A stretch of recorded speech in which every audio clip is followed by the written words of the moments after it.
In today's lesson, we will learn how to check for singular and non-singular matrices, i.e. whether or not a matrix has an inverse. We will also talk about using the determinant to find an inverse and determinant for larger matrices. To start, we will just be doing 2 by 2. So recall last time we talked about what an inverse matrix is. When it is multiplied with its corresponding matrix, it produces the identity matrix. So we can work backwards from that, and if we take a matrix, matrix A, and we augment it with the identity matrix I of the same size, then we should be able to do row reducing to get the identity matrix, now on the left-hand side, with the inverse matrix on the right.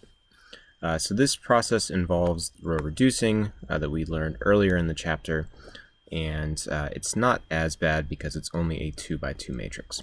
So let's take a look at that for this first example here. We have matrix A, so we're going to rewrite that matrix and then augment it with the 2 by 2 identity matrix 1, 0, 0, 1. And now we start the process of row reducing, and the goal is to get this left side here to be 1, 0, 0, 1. So the first step is generally to take row 1 to row 2 to get some things to cancel out. We do have an 8 and a negative 3, so those don't really go together. They don't have any common factors, so we will multiply the top row by 3 and the bottom row by 8 to get them to be common. So really what we'll have here is 24, negative 15, 3, and 0. Down here we'll have negative 24, 16, 0, and 8. So we're going to leave this row. We're just moving copies from earlier in the chapter. The same, and then on the bottom row, we'll take the 24 and the negative 24, and those will give us a 0, which we need.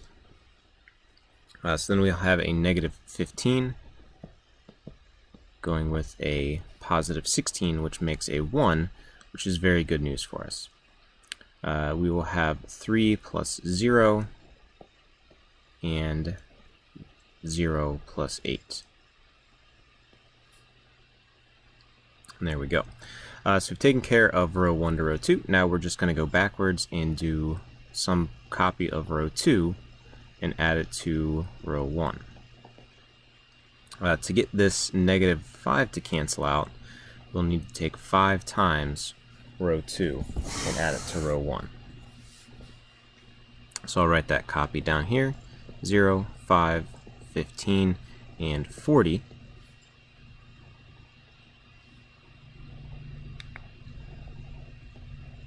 Again, we're not changing the second row this time, so we'll rewrite that as is.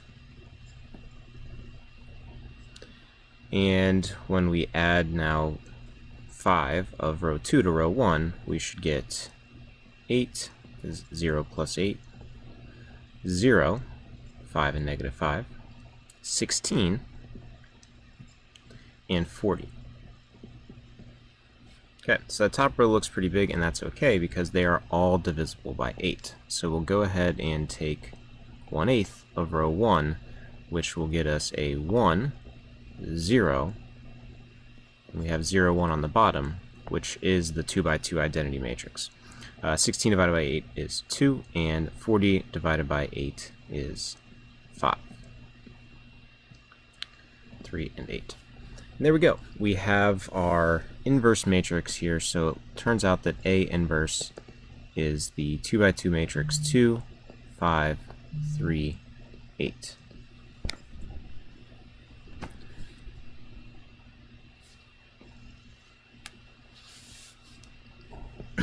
So we have another example, another 2 examples here. If you want to pause the video and give them a try, that'd be a great time. I'll start working on this next one here where we have 4, negative 5, 5, negative 6. So again, we will start the process by augmenting that matrix with the 2 by 2 identity matrix. That should be a 1, 0, 0, 1, there we go, and 5, negative 6.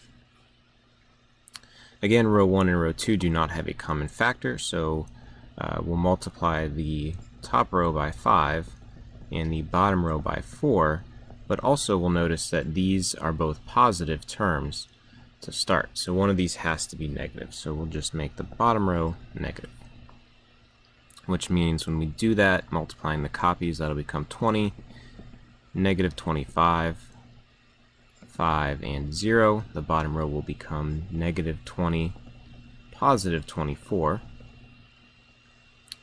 0, and negative 4. So this is not changing, we're just copying it and working with the copy. This becomes 20 and negative 20, so that should be our 0. We've got 25 and 24, which is going to give us a negative 1. We want a positive 1, we'll have to come back and fix that in just a moment. We've got 5 plus 0, and 0 plus negative 4. Okay, so I'm just going to go ahead right now and change that bottom row and make it the opposite sign. These two elements are the same sign, so we're going to have to multiply by a negative somewhere at some point, so might as well do it right now. 1, 0, so this becomes 0, positive 1, negative 5, positive 4. Okay, so we go row 1 to row 2, and then we go backwards. We're going to do some version of row 2 and add it to row 1. So in order for this to cancel out, we need to do 5 times row 2. So I'm going to write that copy down here. That's still 0, 5, negative 25, and 20. So we did not change the bottom row. So it's still 0, 1, negative 5, 4. And the top row, when we add, will become 4, 0, which is good. We need a 0 there. Negative 25 plus 1, so negative 24. And then 20 plus 0, so 20. Again, everybody in that top row is divisible by the same 4, so we'll take 1/4 of row 1, and that'll be our final step here. So we should get 1, 0, negative 6, 5, 0, 1, negative 5, 4. On the left-hand side, we now have the identity matrix, which means this 2 by 2 on the right-hand side is a inverse.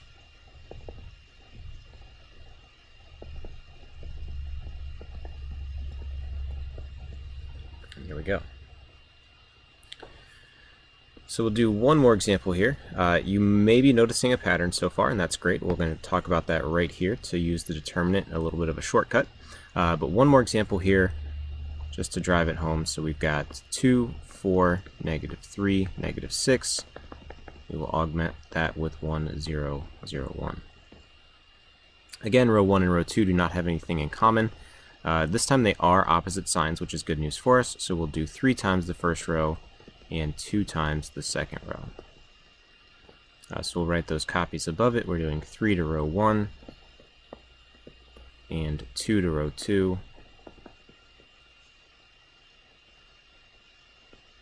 Okay. So when we add our elements, we'll have 6 and negative 6, which will make 0. I'm going to go ahead and recopy this top row here. 2, 4, 1, 0. And then 12 and negative 12 will make a 0. 3 and 0 makes 3, and 0 and 2. So we had something very different happen here. We no longer have anything in this bottom row. And without any numbers there, there's no way that we can complete this process of row reducing.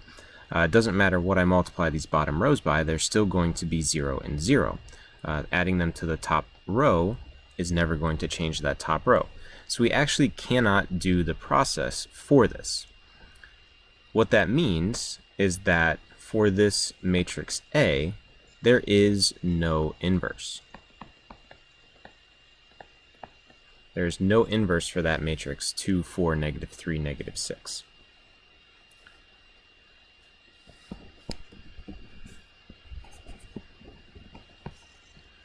So there are some things we can do to speed up this process that can help us in a case where there is no inverse by letting us know right away, hey, there's not going to be an inverse, there's no point to setting this up and trying to do the row reduction.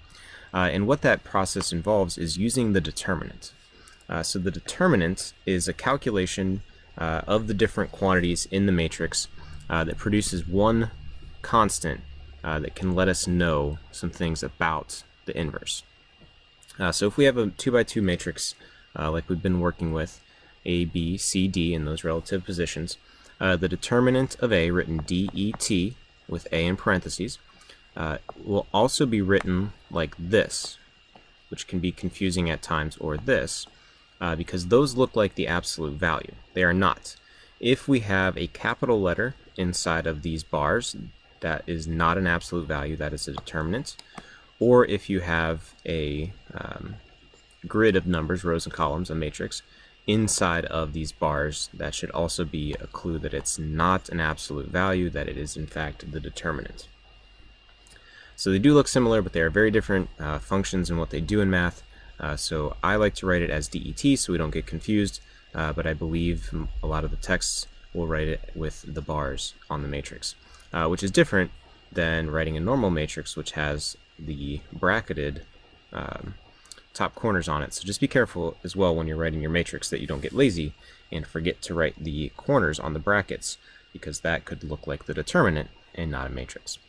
Anyway, the math that we do is very easy with it. We take the cross products, so A times D and C times B, and we subtract those two things. And that's how we find the determinant. So it's AD minus CB. So here's what that looks like for the matrices. We did find this matrix and its determinant. That was the first one we did. We just looked at this one where it did not give us an inverse. So that was right here. And then this is a new example that we've not seen yet in this set of notes. So we'll see what happens with the determinant for these three different setups.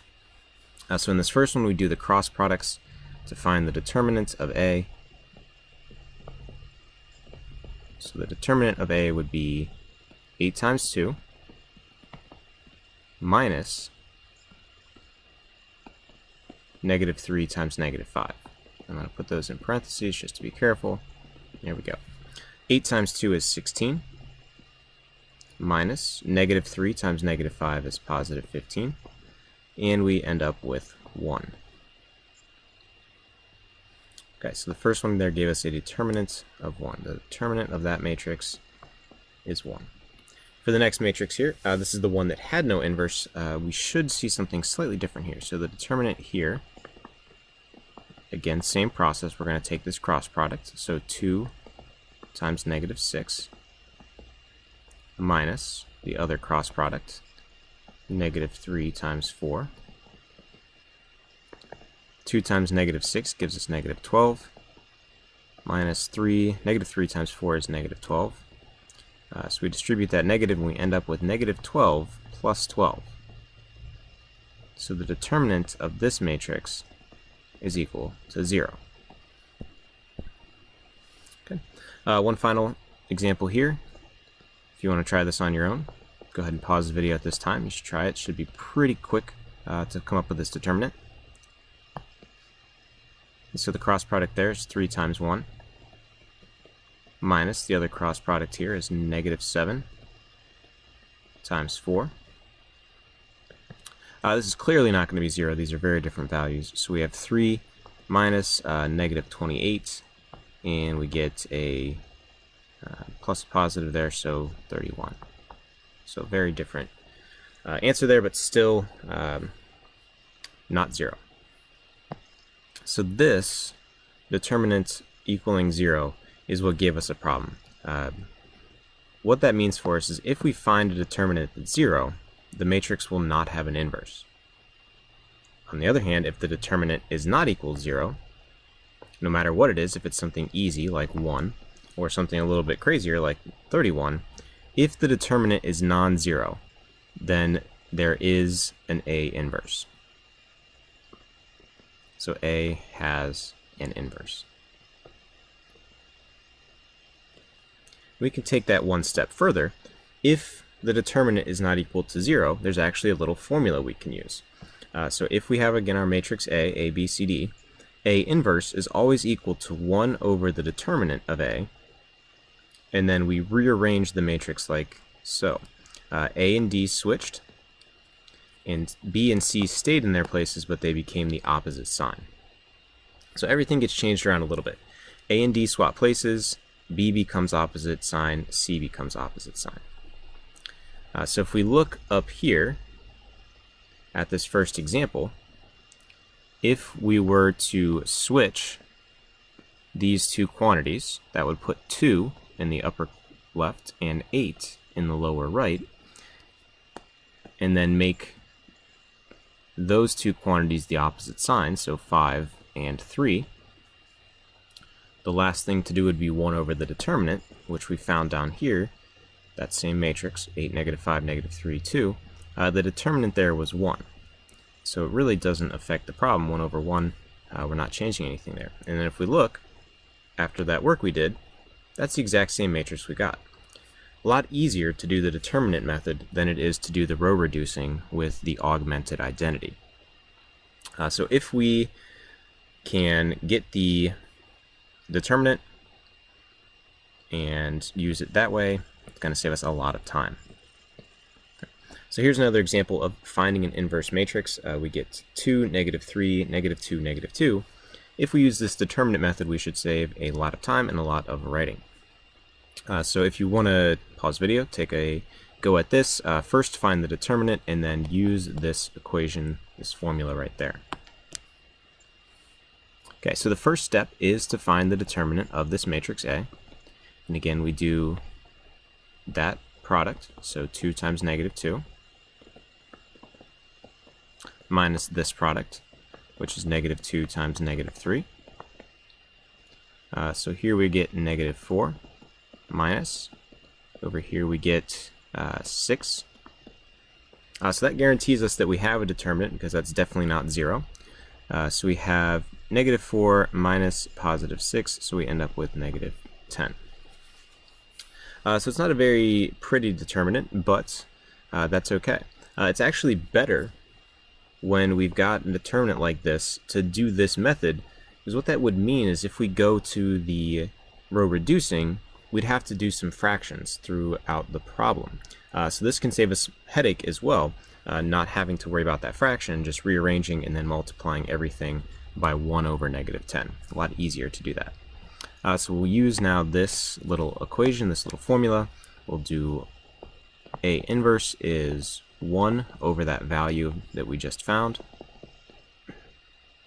And then we need to rearrange our elements in the matrix. So the 2's will switch places there. So this will become -2, and this will become 2. And then we change the sign of the other cross, so +3 and +2. Now we don't want to leave this fraction on the outside, this constant multiple. That was one of our easy rules. We can just distribute this -1/10 to everybody on the inside of the matrix and clean this up. So it would become -2 divided by -10, that's going to be +1/5. 3 over -10, so -3/10. The bottom two will be the same at -1/5. Yeah, and there we go. That is our inverse. We can always check that, multiplying that fraction inverse matrix there to the original matrix A, make sure we get the identity matrix. If you want to give that a go, please do. I'm going to trust my work that I did and keep working on these notes. So the last thing we're going to talk about here in this section is a 3x3 larger matrix. And this process works for a matrix of any size. You just do the same steps for a bigger matrix. We really don't have a formula for anything bigger than a 2x2 matrix to do the determinant. So when we get a larger matrix, what we have to do is break it down into smaller pieces that are 2x2. And the way we do that is using this formula right here. For our matrix A through I, what happens is we take A, the element, times the smaller 2x2 determinant of E, F, H, I. B times D, F, G, I, and C, D, E, G, H. So what we're doing, what's happening here is for the first piece, where we're isolating element A, we are getting rid of the elements in its row and column, and then taking the determinant of the 4 elements that are not affected by those rows and columns. And that's what we're doing throughout, is essentially blocking out different rows and columns each time to come up with these smaller 2x2 determinants. So if we take B, we block out its row and its column, we're left with D, F, G, I. D, F, G, I. And then one more time, if we do that for C, we block out the top row, 3rd column, which leaves us with D, E, G, H. So that is how we find the determinant of a 3x3 matrix. Go through and block out rows and columns individually. So if you want to give that a try without any assistance, go ahead, pause the video, do it now. I'm going to work this matrix down here. Okay, so I'm going to write this out using this formula, and then I'm going to go through and also do it blocking off the elements to write it out that way as well.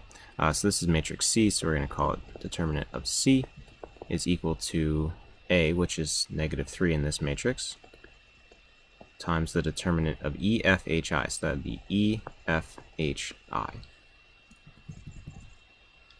So -1, 2, 4, 0. Okay? And then something important to note on this formula, we are going to switch signs every time we make a new small determinant. So it is A, and then that's positive minus B, and then positive C. So we're going to do minus element B, which is 2, then the determinant of 1, 2, -1, 0.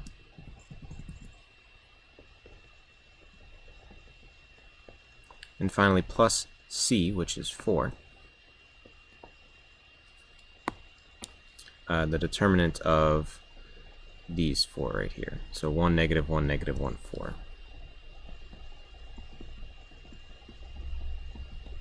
Okay. So that's what we would calculate, and we should get one single value. That's what we're getting with the determinant, is one single quantity for the entire set of work that we're going to do. So we'll do that. We have -3, and then we do the crosses again, so -1 times 0 minus 4 times 2. Okay.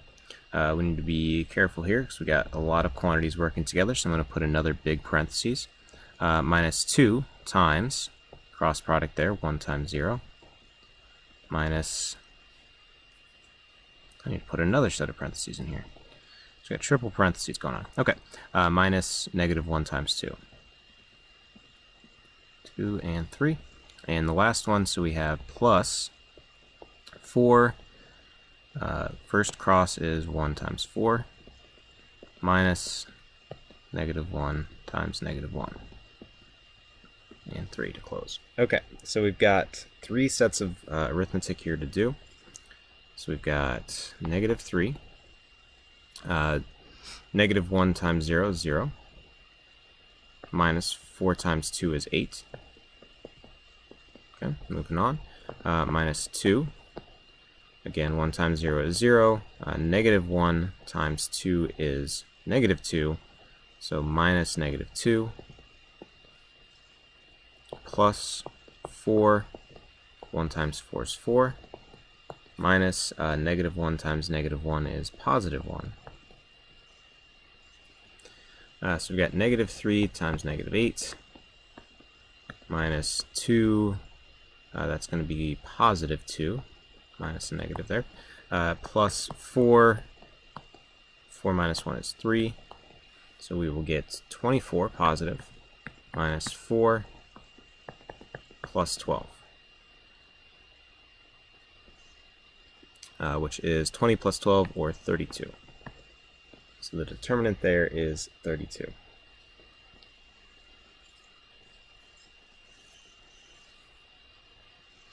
Okay, so that is not super hard work, but it is a lot of little arithmetic, and that is the biggest place that we can get thrown off, is when the arithmetic doesn't work out the way we thought it would, or we do something wrong, or it looks off and kind of mess ourselves up with some bad algebra there. So just be very, very careful when doing those numbers. It's very easy to miscopy or to do, again, bad arithmetic, just not thinking and spacing out, so be very careful when we're doing all that. So it's a lot of little calculations to get a number down there. So we have now the determinant for a 3 by 3, and the process is a little cumbersome, but it's not too bad. I believe there's another method for it, but I can't recall off the top of my head right now. So if I remember that for the next set of notes, I'll come back and show that. But for right now, this will absolutely get you the determinant, and it's not too terrible. So that is it for this set of notes.